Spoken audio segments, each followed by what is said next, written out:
Debian and the GNU sense, which is the free version of Ubuntu. They moved back to, or they actually not back to, but they decided to go with a Debian base.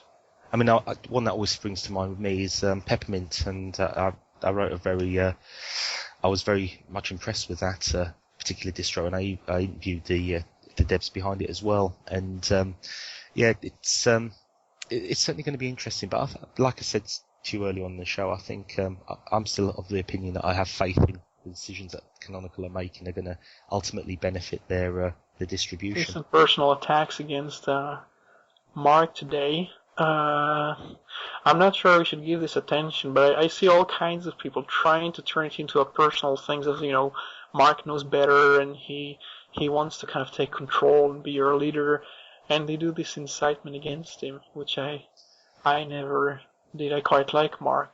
But sorry, go on. Yeah, Jono has just published this. He got quite a bit of nasty feedback. People being very rude to him just because he is kind of a public face. That they see as the person to talk to when Ubuntu screws up, and he's been complaining and asking for polite debate, and he's just launched this website he was talking about. It's called openrespect.org. Yeah, and he's just announced that. So. I mean, I've got a lot of respect for Jono. In particular, I've spoken to him before. A very nice chap. And like I say, I mean, I think one of the lines he says to people, there is always choice. If you don't like what you're seeing, if you don't like what Canonical are doing, you've always got choice. And like I say, there's a lot of happy people who use Ubuntu, and a lot have a very special birthday today.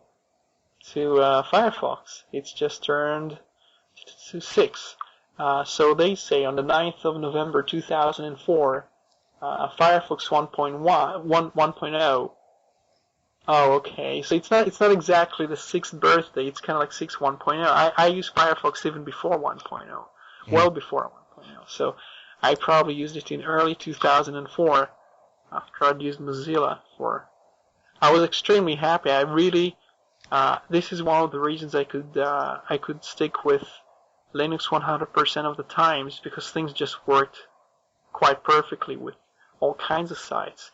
And you're talking about the times before video was mostly Flash and streaming, and where you basically had to have like Media Player installed or Real Player with Helix, and quite a mess it was. And so it's a lot better today. People don't realize how cumbersome it used to be to actually try and access content on the internet back in 2000, even in 2003. I remember some things, some sites would reject you for just not using Netscape or Internet Explorer. 2003.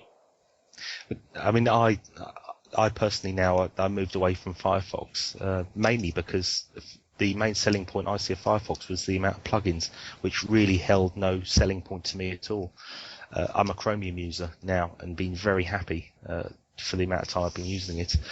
But each to their own, and probably it's Firefox to thank for me looking at other browser solutions, probably. Can you explain what's good? I used it about 3 hours ago for just about 5 minutes. I was trying something.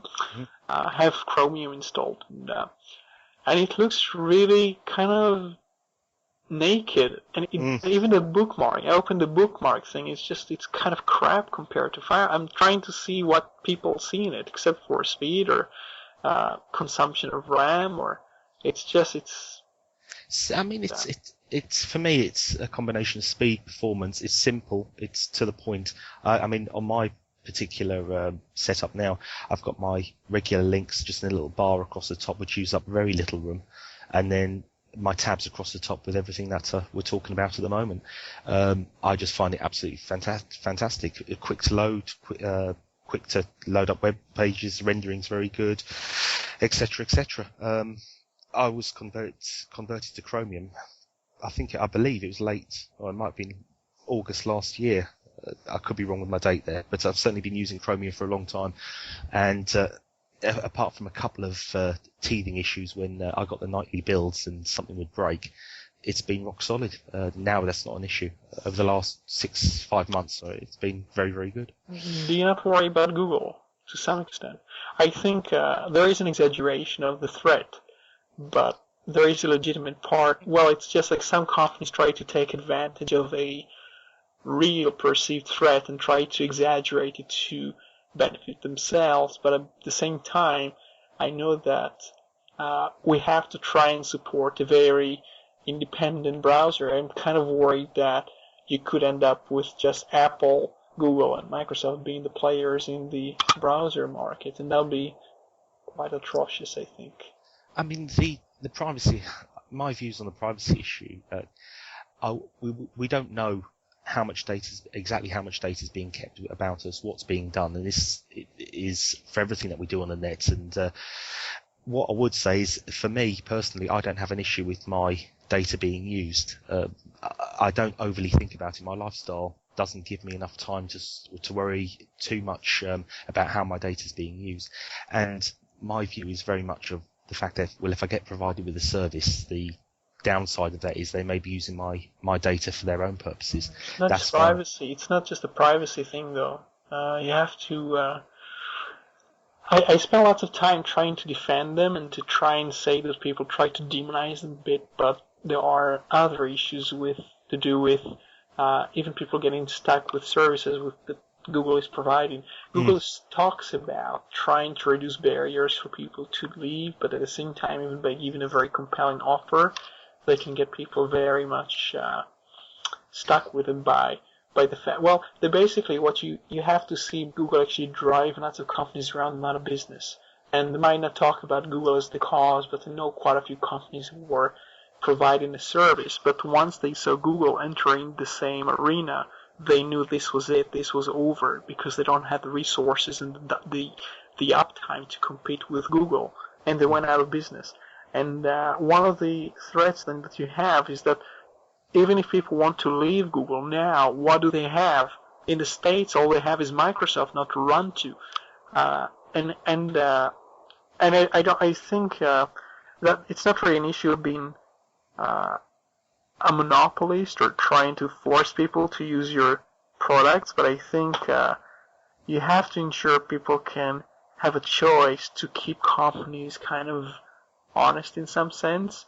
And you saw things with the Wi-Fi. I mean, they can get away with some serious things because they see people basically on their side. They don't go against the people for the time being. Most people are with Google. You know, they really like Google and they use Google for search. But when the cars of Google come along and kind of start scanning Wi-Fi, which they shouldn't have done, I don't think that's the worst thing in the world, but they shouldn't be doing that. People still kind of forgive Google because they say, oh, well, I have to do a Google search, and they kind of forget about that. So I think that knowing some people from Mozilla, you know, these are people who work not for well, some of them get paid well, but the company is being run basically to provide mostly a browser, and they don't try to tie the browser too much with harvesting data on the user. And that's what I like about them. It's kind of the separation, the unbundling of things, basically ensuring that the carrier is supposed to be separate from the phone itself. You want the browser to be separate from the companies that try to shove things onto you, all kinds of advertisements. And I think that's a good thing to encourage this separability in the industry. I mean, in terms of the sort of products and the dependency on Google per se, I certainly don't use the product. It's the email I use, and that's about it. And really, search-wise, yes, I rely on Google. However, I think there's plenty of other alternatives as well for me if I decided tomorrow to just suddenly stop using it. There's plenty of other search engines I can look at. What I wanted to quickly mention, Roy, just very quickly going back to you were mentioning about Xbox managers just leaving to go leaving the company. I just very quickly wanted to say that the name that I've been looking for the past couple of days was Sandy Duncan. He was vice president of Xbox Europe many years ago, and he was he's the chap that runs the company Yo-Yo Games, which was the the owners of the Game Maker game that I mentioned on episode 2, I believe. So I just wanted to clarify that. It was, Sandy Duncan from Yo-Yo Games. And, he was the one that formed Yo-Yo Games and obviously promotes, publishes game